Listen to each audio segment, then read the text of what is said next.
a legend no one will forget. Everyone thought King Koopa had left the Mushroom Kingdom. And then his doom ship attacked. King Koopa was back with the greatest danger ever known, his Koopa Kids.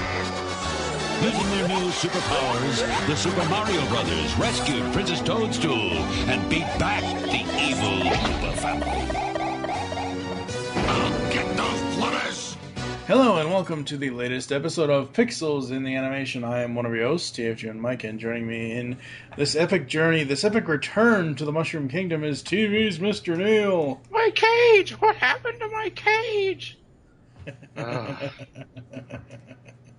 It's just what everyone needs, a super giant ninja parrot. Oh, God.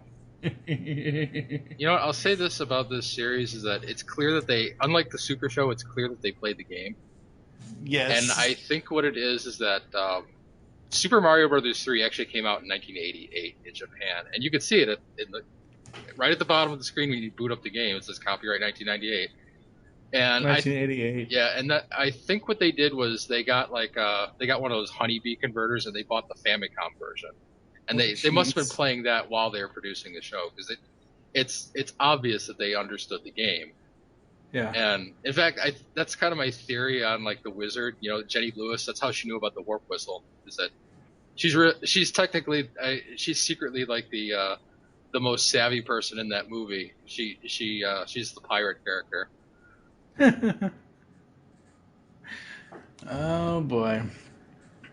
So we are going to be talking about the first 3 episodes of The Adventures of Super Mario Bros. 3, but before that, we do have some feedback. I called out, after I released episode 32 a couple weeks ago, I called out for feedback on Captain N, and longtime GCRN fan Patrick had sent us an email, sent it to me. I didn't forward it to you, but he says, I love PETA, I love the PETA podcast, your reviews of these great and not so great video game cartoons. Here are my thoughts on Captain N. I watched this show when I was a kid in the day of Saturday morning cartoons. I liked seasons 1 to 2 due to the fact that it had great stories and guests from most of the Nintendo games we love. While season 3, half of it had bad animation, 10 minutes of no plots, the series did make Link and Zelda better than their Super Show counterparts. They could have added Mario in an episode, at least in a brief appearance or cameo. I don't know why they never did that. Like, I know they used all the Mario sound effects in Captain N. Yeah, and they referenced the game one time, but I don't know why they never. I don't know. I mean, I guess they just wanted that wall of separation to stay. I guess for so. some reason. Patrick goes on to say, the N-Team is sort of a small video game version of the Avengers, with an ego jerk like Simon as the Guy Gardner of the team. God. Well, that would be a DC Marvel crossover right there. He goes on to say, Mega Man is okay, but get rid of all the mega lines in his speeches. I know Deke/Cookie Jar didn't have the rights to make Mega Man Blue, since he's called the Blue Bomber, but most of the reasons all the Robot Masters don't look... and it's probably most of the reasons why most of the Robot Masters don't look like what they are in the games. He basically is telling me that the voice of Lana is Venus Terzo. Yeah, I found that out after the very first episode. He says he has a few questions for us. Are we going to review Wreck-It Ralph on PETA? He says he thinks that this would be a good bonus episode for the show. I'm not sure how we're going to handle Wreck-It Ralph. I don't know. Originally it was going to be a M-Wire Off the Cuff crossover. Off the Cuff is our general video game show that has actually returned for the last 3 weeks, I think. But I'm not sure how we're going to do that. As a bonus episode, it would be fine.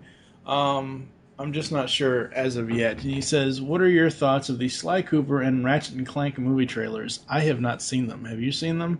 No. Yeah, sorry, Patrick. We haven't seen those yet. You know, he says, that's all. Oh, go ahead. Oh, I was going to say that I don't think it's that Deke didn't have the rights to the Mega Man characters. I think what it was is that they wanted to make their own renditions of those characters so that later on, when they, wanted to put it in syndication or whatever, they didn't have to clear any likeness rights. They just had their own versions of the characters that they could throw out there. And one thing about Off the Cuff, one of those guys said that they could beat Battletoads without any continues or something like that. I still want to see that happen, guys. I have not forgotten. You should comment on one of their most recent episodes. They just released episode 47, 48, and 49 over the last 3 weeks.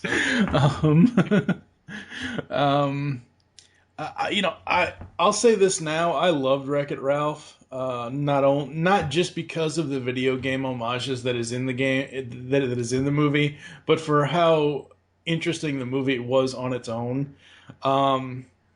But yeah, it's something we'll have to explore in the future. It says, that's all for now. Can't wait for Mario 3. P.S. I give PETA 4 stars. Wait, why not 5? Anyway. So, Super Mario Bros. 3, The Adventures of Super Mario Bros. 3. I know we gave the kind of history lesson at the end of episode 32, but I figure we can kind of talk briefly about the game here because I remember when this thing came out, it was gangbusters to even get a copy. Oh, yeah. It was wild. My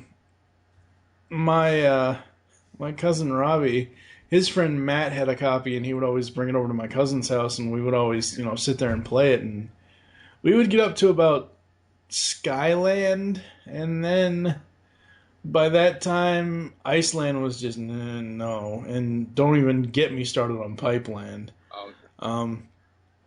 Darkland, you need a lot of P-Wings. That's the easiest way to get through that. In preparation for this, I've been playing the Super Mario All-Stars version, and I actually went back to see what the differences are graphically between that and the original version, and it's not that different, actually. Well, the backgrounds are. Yeah, but no, the game itself, the gameplay, the levels, none of that's really different except for the graphics and the background design. And I'm sitting here playing it and having a blast and all this and all that. But I just remember it was like that was a little kid's, back in 90, 91, somewhere around there, I think. That was a little kid's holy grail for video games because everybody wanted that game. Did they ever? I don't remember if they were. I think they were out of selling the NES at that point, weren't they? Weren't they gearing up for Super? They were gearing up for Super. The NES stayed on the market for another 3 years, I want to say. Because there was definitely a second model NES that came out way after Mario 3. Oh yeah. And there were a couple of other bundles that came out as well. There was a 4-player bundle that came out after Mario 3 came out. I'm really surprised I never saw any Mario 3 bundles. There was a Mario 3 bundle in fact, that was the game that finally knocked Mario Duck Hunt out of the pack-in. Oh, interesting. Yes. Interesting. Yeah, I remember after Super came out is when they released a newer version of the NES that looked just like the Super, but it was for the NES. Right. So, all right, we're going to get into these episodes after this. Prince Hugo! It's the small things in life that make a Koopa happy. Yay! Now that my brilliant plan is complete, it's time for you kids to be zapped back to normal size. Oh, Pop, we're having such fun being sneaky lion, cheating giant ninja Koopas. Couldn't we stay like this and go capture a couple more kingdoms? That's a cruel, rotten, disgusting idea. And I love it. I'll use this ninja wand later. He's a jolly bad Koopa. He's a jolly bad Koopa. First up today is Sneaky Lion Cheatin' Giant Ninja Koopas. Now, I guarantee you folks, for this entire run of this cartoon, for episodes 33 through, 40 or 41, something like that, I guarantee you I'm going to call the kids by multiple of their names. Oh, yeah. It's totally going to be like Peach and Toadstool the whole way. Only worse for the Koopa Kids. It's going to be worse for the Koopa Kids, because one time she'll be Cootie Pie, the next time she'll... Actually, you know what? Honestly, I think she's the only one that I probably won't ever mix up, but it's like Hip and Hop and Bully and Big Mouth and Roy and Ludwig and blah blah blah. So Sneaky Lion, Cheatin' Giant Ninja Koopas. Koopa turns Ludwig, Roy. Yeah, see, this is Ludwig, Roy, Morton, and Larry into gigantic ninjas to apprehend Prince Hugo the Huge of Giant Land.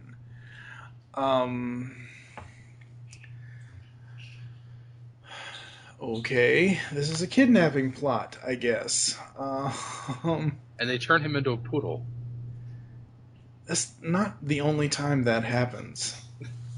Oh, yeah, I know what you're episode later with the Ice King. Yeah. Actually, that's one of the main differences between the NES and SNES version is that in the original NES version, they actually do turn the kings into like different animals. And in the SNES version, they turn them into characters from Super Mario 2 and Super Mario World. Yeah, yeah. So as a first episode, I like it. I love that opening. That's one of the best cartoon openings ever for me. Because it brings you into the show. Yeah. You know, King Koopa it's a is legend. back. Yeah, it's a legend no one will forget. King Koopa is back, and this time he brought the greatest danger ever known, his Koopa Kids. Now, have the Koopa Kids... I know they were in 3, and I know they were in World. Have they progressed to current day at all? They are in the new Mario Kart. Oh, wow. And they were also in Yoshi's Safari. Oh, okay. And cool. I know they've made other appearances since then. They might be in Superstar Saga, but I don't remember. So what do you think of the plot here? It's a story. Yeah. I don't know. It's kind of silly. It's kind of like what I would expect from a launching point where they're introducing the new show, and I noticed there was a point where he kind of addresses them all by name and all the new Koopa Kids, that is, and talking about Bowser. Oh, that's the one thing is that now they're starting to call him Bowser in the show. Yeah. Yeah. But very rarely. They're still keeping the thing where he's King Koopa, but every now and then they're like, "Look, Bowser Koopa," Yeah. And but you asked about the story. I don't know. It's kind of like typical '90s Saturday morning fare. It's nothing really groundbreaking, but it's I don't know. It's better than Super Show stuff. So your head didn't explode with this one? Yeah, it's just kind of like I watched this and I really didn't know what to say because I don't have a really negative reaction to it, but it wasn't like it didn't blow me away either. It's just, I'm really surprised as a first episode, even though we see all of them in the introduction. I'm really surprised it was only 4 of the boys. Like instead of I wish they would have shown all 7. But, Hip and Hop and Cootie Pie were off somewhere else. Yeah, well, they were there. It's just that they were kind of like off to the side. And Cootie Pie does get her own episode very shortly. She gets several of her own episodes. And they are all very, very bad. One of them is so bad that they had to bring in the limp sinkers. Oh, God. Alright. For this series, we are calling the good moments and the bad moments the following. The good moments are going to be super leaves, and the bad moments are going to be patooies. We may change it. I don't know. I was trying to think of something that wasn't just fire flowers and Goombas, because sure, we have para Goombas now, but very rarely in this show, because they want to, show off the new power of the, the Raccoon Mario, the Raccoon Luigi. Very little do we ever see a fire flower be used in this series. Yeah. If at all. I know it's in the series. I've seen it once, at least. Right. I'm not saying it's not in here. I'm just saying, it's not like Super Show, where that's all you had was the mushroom, the fire flower, and the star. Now you've got the Tanuki suit, the Super Leaf, the Frog suit, the I don't think they ever used the Hammer suit in the show. They did. They did. I'll have to wait and see when we get there. You'll know when you see it. Well, I know they used a Hammer Brothers disguise, but that's not really. Yeah, I guess. I know they used the Hammer Brothers disguise. They tried to disguise themselves as Hammer Brothers, but anyway. All right, we're gonna get to the Super Leaves after this. That's a great idea, Princess. You, my dear, have given me $1 million idea. I always wanted twin poodles. It worked, Princess. Koopa doesn't realize he's been tricked.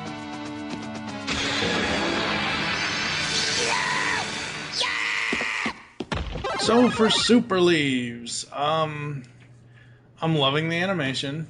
There are a few flubs in this episode that I noticed, but I am the overall animation aesthetic as far as how the worlds look and as far as how Mario and Luigi look with their new powers. I understand why they want the princess there, but Toad is just useless. Toad should not be in this series. Yeah. He wasn't in the game. If you want to make a cartoon, accurate to the game, he's just useless. Yeah. In fact, I've heard arguments that he's actually not in the game because there are the quote unquote Toad houses in the game, but those are residents of the Mushroom Kingdom. I don't think any of them were actually supposed to be Toad. No. There are mushroom houses in the Mushroom Kingdom, but they're not supposed to be Toad. Yeah, it's not like Toad lives in every single one of them. No. The one thing I forgot to mention, and I will remember to mention this when I do the plot every time, is what I love about this cartoon also is how they use the maps as the title card. Because Giant Land is the map they use as the title card. And that is so cool. Yeah, that's another reason I think that they use the Honeybee adapter and the Famicom version is because how else would they have gotten that? I don't think the game was even out during production. So right, no. Love the voice acting, even though it's not Captain Lou anymore as Mario. Walker Boone does an excellent job. Danny Wells also is still great as Luigi. I also love the music. I love that they ported the game music for the most. Like every world had the Darkland music, the Desert Land music. It's so good. What about you for Super Leaves? What do you got? I'm gonna say the parrot. The parrot was kind of funny. I think it was a good foil for the episode for an otherwise kind of episode. Yeah, I don't know. The parrot kind of got on my nerves. He's a stuck-up parrot. I don't know. He's not a bad character, but did you hear what he said? Well, I know you heard what he said, but it's like, I'm not leaving here without my cage. That is my whole life in it. My Worms of Something comic book collection. My this and that. And he said he had a poster of Big Bird. A poster of Big Bird. Wow. All right. So now we are going to get to the Patooies. And yes, I know how lame that sounds, but we may change it by the next episode. We'll be back after this. Hey! Who's been fooling with my wands? Good, truthful, honest, giant Ninja Mario. That's who.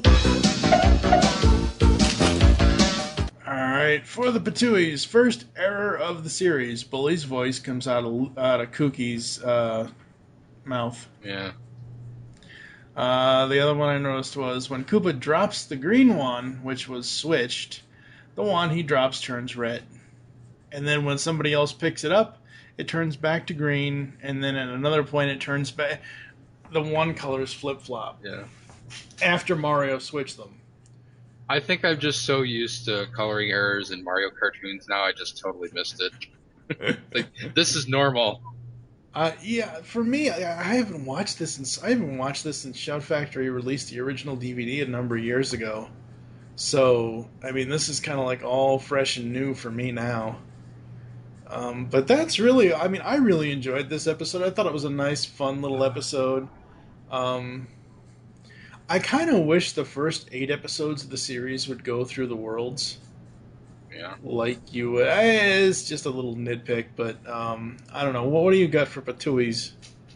The only, other than palette swap Luigi that I spotted in one scene, the only thing I have is something that'll probably be a recurring theme throughout the series is just that how the weird ways that they misinterpreted the game, because the reason why everything looks kind of flat in the background is because Mario 3 is supposed to look like a stage play, like, you know, it looks like a set on a stage, and they repeat this theme in like the Paper Mario games, where everything looks like it's just made of cardboard. That's why there's props that have screws in them and everything, and the bombs have turn cranks on them. That's what that was all about.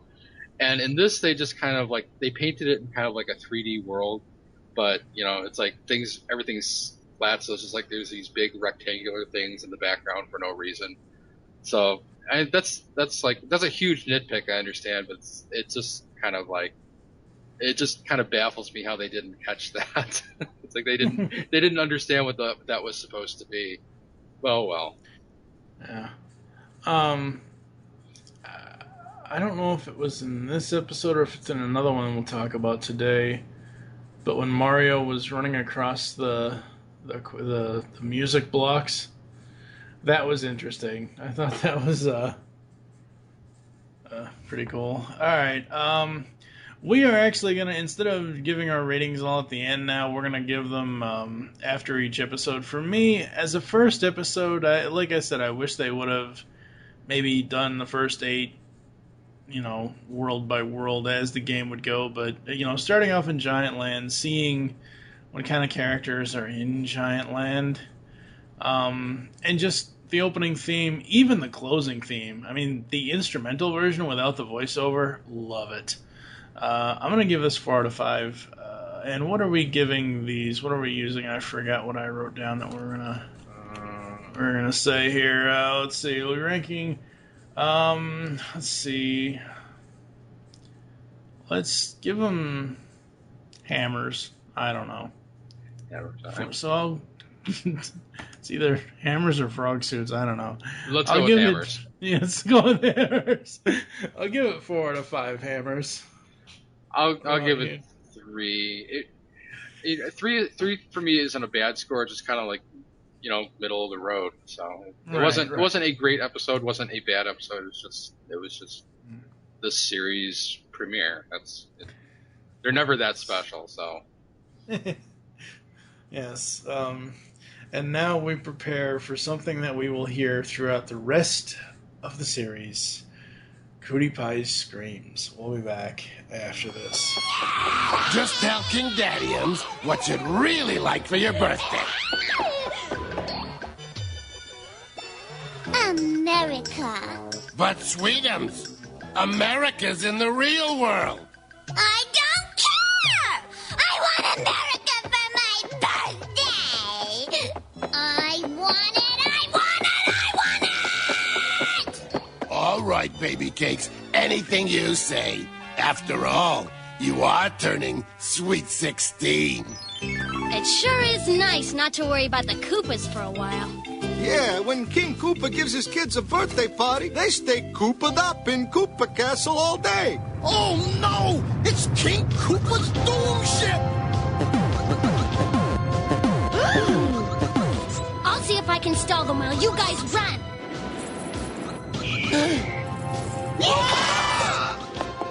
You're just Princess Toadstool of the measly Mushroom Kingdom. I am going to be Empress of America. You really know how to make a daddy proud. Take him to my dungeon. Our poor home country. We can't even tell them the Koopas are coming. Up next is Reptiles in the Rose Garden. Oh no. Bowser warps the White House along with the President and the First Lady to his castle and makes Cutie Pie Empress of America. The grassland map is used as the title card. God. Thank God the Sweet 16 birthday only comes once in a lifetime. Oh my God. She is so annoying. Well, that's the idea. I know that's the idea, but she is so annoying. Oh my God. She throws a temper tantrum. He goes and takes over America, steals the White House out from its foundation. The Secret Service do nothing to stop him. Not that they could stop him, but I mean, the Army could have, sunken that doomed ship, or they could have, fired a nuke at it or something. But instead, they hold a press conference, and of course, the press gathers like nothing's wrong.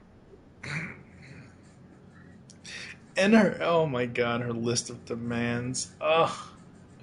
It's so teenager-like. Oh my God. So horrible. Well, look at it this way. It's at least as believable as a plot of Saved by the Bell. Yeah, but at least Saved by the Bell had actual hot girls. That's true. And they were adults then, so we're allowed to say that. So don't be emailing us about that.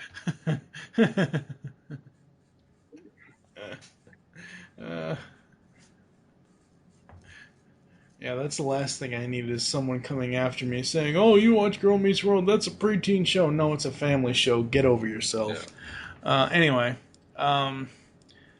this episode, you have anything on the plot? Because I just can't get past it. It's a temper tantrum birthday plot. Oh God. The only thing I'll say is that I don't know. It's kind of funny that the president really didn't seem to know what was going on. I guess that was a commentary on Bush. I guess. Both the joke about both President Bushes that they didn't do anything other than like march off to war. I don't know, but I don't want to get political. But I guess that was kind of the joke, is like he was just kind of oblivious to what was going on. And oh my God, I can't believe I forgot the first lady's name. God damn it, Barbara. Yeah, Barbara. Barbara Bush is like the only one that's cognizant of what's going on. The funny thing is, the animated version of Barbara Bush looks a hell of a lot younger than what the real Barbara Bush looked like back then. I mean, she doesn't look like I don't know how old they were when they were in office. I really don't. But the animated version of her looks, I would say, mid-50s, where the actual live-action version of the real Barbara Bush, she looks like she was in her 70s or 80s back then. Because she always had the white hair and everything else. And right. I don't know. This one, it grades on me. It really does. It's, oh God. One of the reasons why I will never have kids. Oh, God. Temper tantrums. Give me a break. All right, we're going to go grab some super leaves after this. Quick! Hold up your chains! You mean these things? Get over here! Right into the crossfire!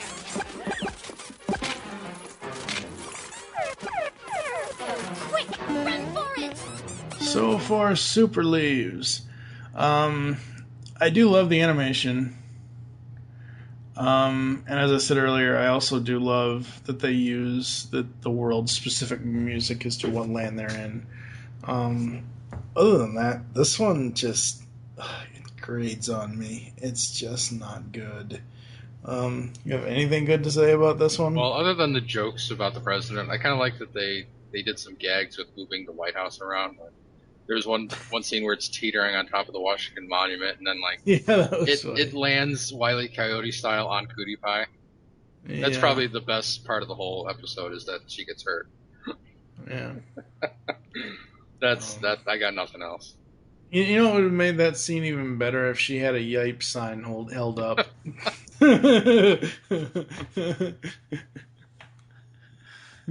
And apparently it killed the Boomerang brother that was there with her because he didn't show back up again, I don't think. Oh my god, the poor henchmen in this series. Like, the Boomerang brothers, the Hammer brothers, even the Super Hammer brothers, the Sledge brothers. It's like, oh my god, these guys just don't... And we'll see that later. Yeah. So... Alright, we're gonna go to spit on some bad moments. Tui's after this. Attention, America! Your new ruler, Empress Cootie Pie, has called her first press conference. It's time for a meaner, crueler America! Read them your new laws, babykins. Law number 1. Every kid in America must give me their toys. Any handsome boy who does not ask me for a date will be turned into a rock. All the gold in Fort Knox will be melted down to make me a lifetime supply of charm bracelets. Yay, Cootie Pie! Recite after me, America. I pledge allegiance to Cootie Pie and to the repulsiveness for which she stands. Look, Luigi, there in the White House. That's the President of the United States. If we don't get him and the White House back to the real world, Cootie Pie will ruin America. How can we help America when we can't even help ourselves? They've got us triple guarded. Leave it to me, Luigi. Alright, so this president is supposed to be the Bush along with Barbara. Yet from the back of his head, the very first time we see him, he looks nothing like the guy. It wasn't until later where I saw close-ups, because you never actually see his face. They never put his likeness on screen. But it wasn't until when the Mario brothers were actually in the White House talking to the First Lady that I actually saw a side profile of Bush, and I saw kind of like the gray lines, kind of almost like a Reed Richards kind of thing. I was like, okay, he kind of looks like the real President Bush. And then the other one was Sweet 16 plot, which I've already mentioned several times. I do like seeing, and I know I should have said this earlier, but I do like seeing the frog suit this early. Even though it's the lamest power-up in the game. I hated the frog suit so much. Even the swimming levels, I didn't really care for it. But it made swimming so much more easy. It's so much more fun. It did, but there was a better solution for that in Super Mario World. But we'll get to that in a later episode. Oh yeah. Yeah. As far as I'm concerned, anytime they have singing, which fortunately there isn't going to be a lot of that because the licensed music, they can't use a lot of the songs. But the one in this episode called "Do the Frog," which oh god, it was awful. And let's see what else. Yeah, the whining, the stupid thing, just her making all these demands, and it's supposed to be a joke on how bratty teen girls are, but I don't know. It could have been funnier. I mean, it kind of was funny toward the end when Bowser started like scolding her and told her to like clean her room and get off the phone and turn the radio down and stuff like that, even though she wasn't doing any of those things. Yeah. No, that was funny. Just the whole rest of the episode just kind of wasn't. Yeah, it was. And hearing her scream and yell and whatever, I don't know if it's the voice actress or what the deal is. That scream is more annoying than poor Captain Lou and Danny Wells in drag, honestly. Like seriously, I thought I would never ever say that I want to see them in drag again, but Jesus Christ, that scream is so much worse. Alright, we are going to move on to the final episode of the day, which is basically a repeat of what we had in Super Show, so we'll be back after this. What was that? I'm not waiting to find out. Let's grab Prince Mushroom Common's gold mummy cave and hightail it out of here.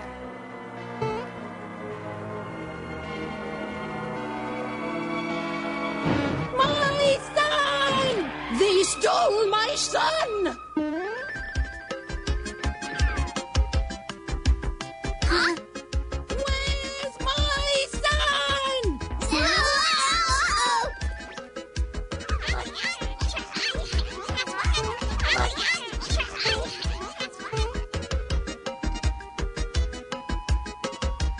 finally up today is Mind Your Mummy Mario. Or Mind Your Mummy Mommy Mario. Also known as the Bird the Bird. Yes, Hip and Hop. Oh God, Hip and Hop kidnap the sarcophagus of a prince whom Mario resembles. Their actions awaken the prince's mother, who believes Mario is her son. The featured song is Wipeout. Oh boy, the desert land map is used as the title card.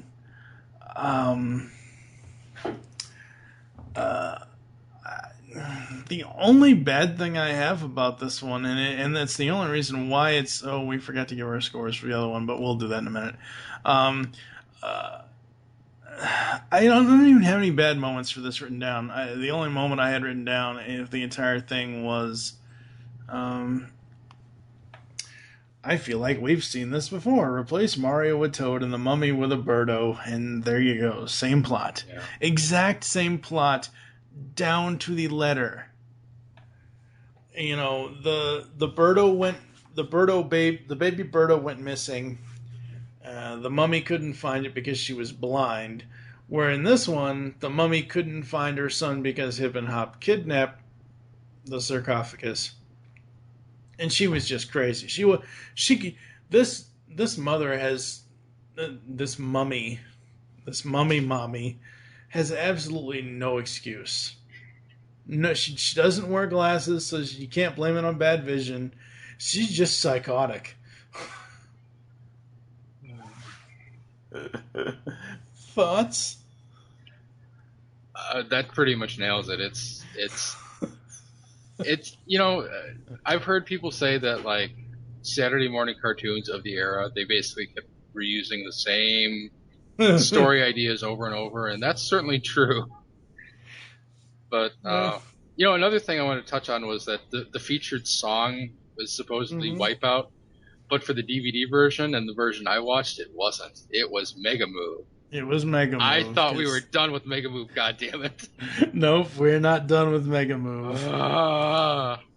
Okay, but let me ask you this. When we eventually get to it, would you rather hear Mega Move or would you rather hear Girl You Know It's True? I think I'd rather hear Mega Move. Okay, then. There you go. Because the Deke in-house band was not very good.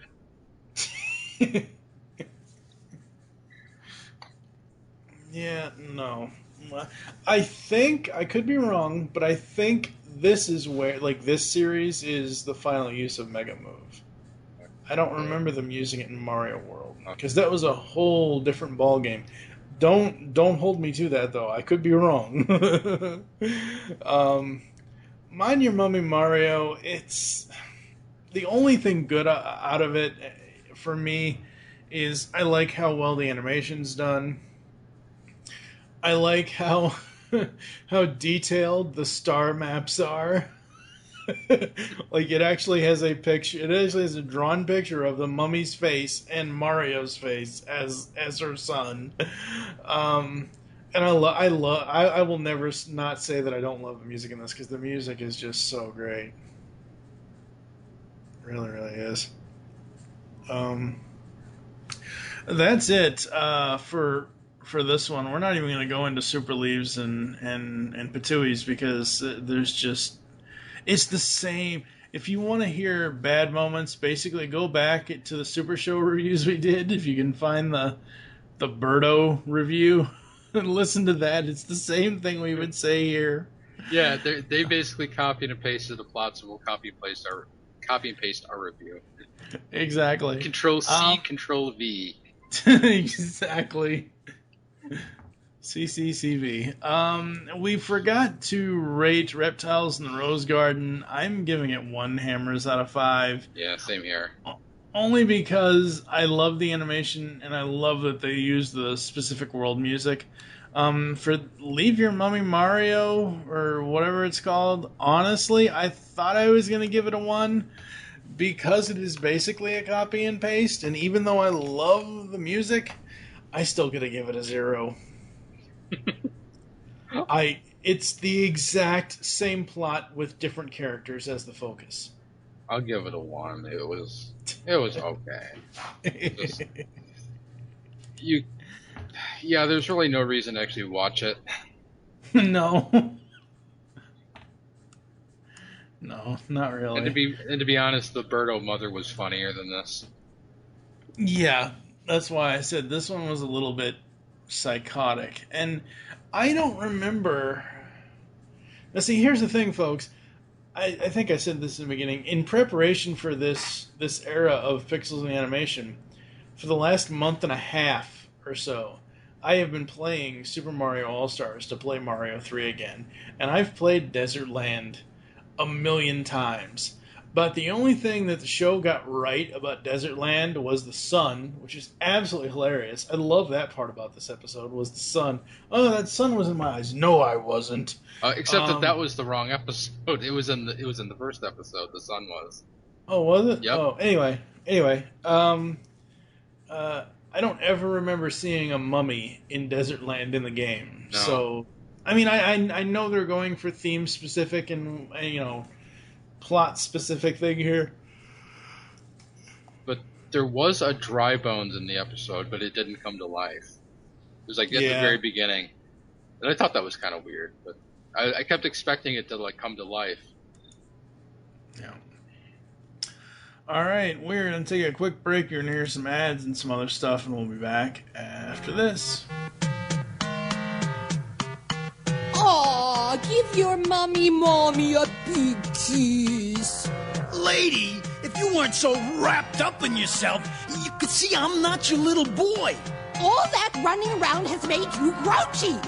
It's time for a nice 10,000-year nap. I like long naps, but not that long. Ooh. Whoa! It's action. It's drama. It's comedy. It's Decien, the superhero webcomic. Decien's got superhero antics and sexy girls. Read it now at Decien.com. DASIEN.com. All right, that's going to do it for the first episode of the Super Mario Bros. 3 era here in Pixels Animation, episode 33. So far, we've had one fairly good episode. Well, like I said, I love the voice acting. I love how kind of come to life the animation makes the game worlds look, even though they're not maybe totally accurate to the game. I love the way Bowser's Castle looks. I think I enjoy all of the Koopa Kids except for Cutie Pie. I have a hard time telling them apart. Like a couple, like Bully and whatever Ludwig is, I can make out who they are, but like all the other ones kind of just blend together to me, except for Cutie Pie, because obviously, yeah. Bully and Big Mouth are the two that probably confused me the most, but Big Mouth has a little bit higher of a voice than Bully does. Hip and Hop, I love them. And it's not just because it's Tara Strong talking to herself, but I really do like them. They are really cool. What surprises me about the Koopa Kids, unless you look at, I think, some of their shells, none of them actually are green, like Koopa is. So are they just... I don't know. Like, I know Big Mouth, he's like red and tan or something. Like on his face, because his face has like half and half. One half is like a reddish tint, and the other half is like a tan I don't know. But I mean, I'm still enjoying. Outside of 2 bad episodes today, I'm still enjoying seeing the series again. What do you got coming up on Animation Aficionados? Well, we just released a Ghostbusters episode, the real Ghostbusters, not Filmation. We've got an episode about bad animation that's in the can, but I haven't edited it yet. I think there's a couple other things we did, but I just forgot what we recorded, so it'll be as much a surprise to me as it is to you guys listening out there in internet land. And Dacian just got her brand new website, didn't she? Well, it's about to launch. As of this recording, it has not yet, but it's on the internet, hidden away, and the only people who've seen it are people who I've given the address to. But yeah, it's going to be launching very shortly, and it's much better organized, so you don't have to thumb through a drop-down menu to get to chapters. You can go to an archives page, and it's all right there in front of you. Awesome. Yeah.